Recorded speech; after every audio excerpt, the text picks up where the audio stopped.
So it's that old question for racing drivers. How are the guys who are finishing in front of me so much faster? Where are they finding their advantage? Every time I try and push harder, I just end up spinning, crashing, or going off track, or worse still, going even slower. Well, today, I'm going to try and answer that question and give you one easy tip to hopefully help you become a faster driver, but also a more consistent driver. My name's Gavin Halls. This is Smoke and Still Garage, and today we're going to talk about driving on the limit. Let's get on with it.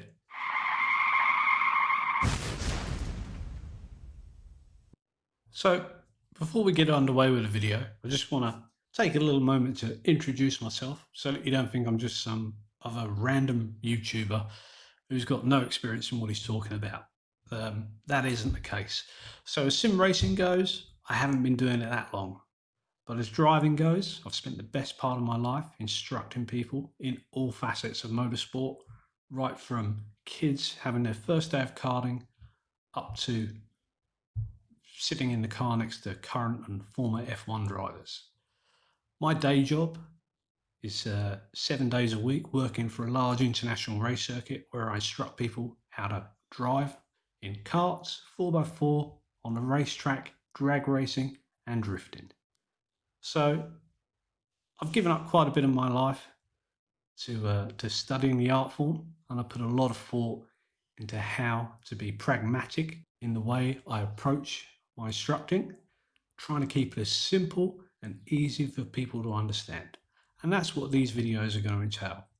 So this is part one of a series of videos I'm hoping to release, just looking into the aspects of driving a car on the limit, and hopefully to not only improve your sim racing, but you can also take these tips I'm going to share and use them in your real life driving, whether it's track day or even on the road itself. So let's get on with it. So if you've been around motorsport or sim racing, you might have come up against the term driving on the limit. And people's view of what the limit is varies from driver to driver. Well, the limit for me is the limit of what the car can do. You've got 4 tyres that are the only things that are contacting you in the car or in your sim between you and the racetrack. And if you go beyond the limit of those tyres, then you're going to go slower. Driving on the limit is all about maximising 100% of the grip you have available from the tyres at any given time to get the most speed from your vehicle. And that's what we're going to talk about today. One of the common faults I see whenever I jump into a car with someone who needs tutoring or has asked for some lessons, I let them go and drive a couple of laps just as they normally would. And instantly we run into what we call, or what we term, as overdriving, which is where the driver is pushing so hard that he's pushing beyond the limits of the car and the tyres, and in some cases the track. And for that reason, they end up going slower. So what we're going to talk about today is driving on the limit. There's a couple of basic rules for driving on the limit, and these are the ones I want you to think about. First up, rule number 1 is that the faster you drive, the smoother you need to be. And rule number 2 is that the faster you drive, the smaller the inputs you make into the car need to be. Now, what are these inputs? Steering, throttle, brake. Now that's probably got you puzzled, as if I'm going faster, obviously I need to brake harder and I'll need to turn harder. Let's just take a look at this in some depth. So people have some misconceptions about what going fast should feel like. We've all seen in the movies, the hero of the movie is going to set a hot lap, he smashes it down a gear, you see the camera shot, the foot goes to the floor, and then he's wrestling with the steering, chucking the car around the corner. Hollywood and real life couldn't be more different. In fact, they're two worlds apart, exact polar opposites. An old racing driver once said to me, "Your fastest lap should be one you can't remember." What he was trying to say was, it should be uneventful, there should be no drama. Smooth is fast, and out of control is slow. So let's have a look at something I've come up with, which is a triangle of speed. It'll try and help you understand what I'm talking about. Okay, so what we have here is a simple triangle diagram that I've come up with to try and show you exactly what's going on with your car as it goes round a corner in relation to grip versus speed and inputs. So on the left here, we've got the speed. As you get near the top of the graph, speed is increased, and down the bottom, the speed is low. In the middle here, we've got our triangle. Now this represents our car and the amount of available grip we have as we navigate the corner.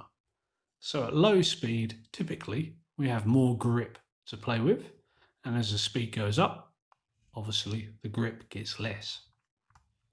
Red area, that represents loss of grip. So as you can see, it's a bit like a triangle, and this is what we call driving on the limit. So if we were to drive at the very top, this is what we would refer to as driving on the edge.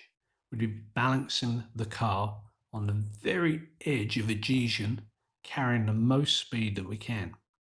So relating to my previous quote, which is to go faster, you need to go slower. What you need to do is, as your speed increases and your available grip decreases, your inputs, so your steering, your throttle and your brake, the inputs need to become finer and more delicate. A common problem we see is drivers sitting at about the 70-80% mark, but their inputs haven't changed. They're still very violent, they're still very erratic, and if you make big inputs, you lose grip and you venture into the red zone.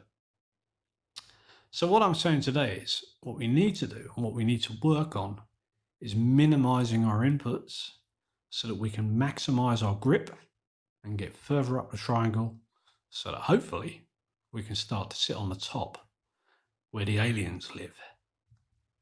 So how do we do that? And what am I talking about? I'm going to show you a couple of examples of me driving the same car around the same corner with two different styles. So there's the 70% style, which is exciting, lots going on, big inputs on throttle and brakes. And then there's the sort of closer, because I'm not an alien, 90% style, where you'll see my inputs, my throttle and brake, although still the same, have become a lot finer and a lot more delicate, allowing me to release a lot more grip from the car and in turn carry more speed and be faster through the corners. So we're on board now in the GT3 Cup car at Silverstone, and this is actually going to be our slow lap through this section. We've got the ghost car switch on, which represents our faster line. So take a look at the bottom left of the screen, you'll see the telemetry. Green line represents throttle input, red line represents brake inputs, and the middle line represents our steering inputs left and right. What we're looking for in this graph is nice, steady, smooth lines, no jaggedness, no ups and downs.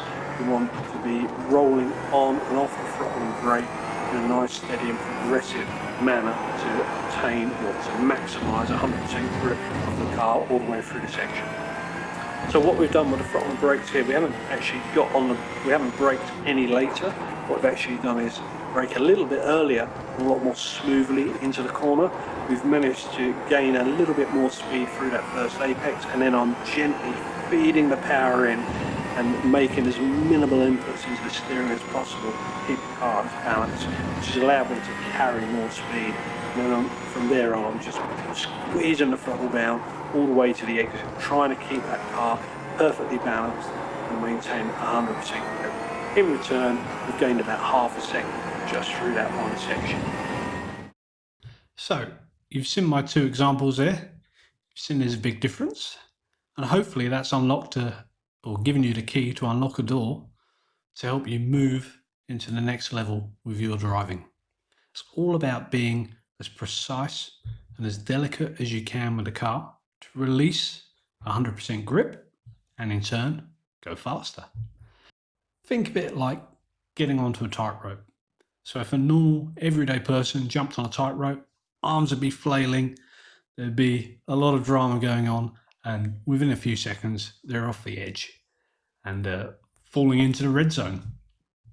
Now, if a professional tightrope walker gets on, you see them, they're perfectly still. They're making adjustments for their balance, but they're very small, very delicate. And that's why they're professionals. They're very good at what they do. And this is the difference between an alien driver, whether it be in real life or sim racing, an average day person like myself. The more delicate the inputs we make, the quicker we will go. And it's as simple as that, he says. Anyway, I hope today's video has helped you.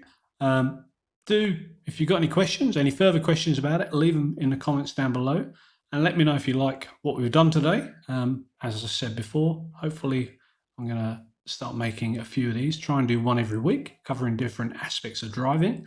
But anyway, thanks for watching and stay safe, race safe, most of all enjoy yourself, and we'll see you again soon. Cheers.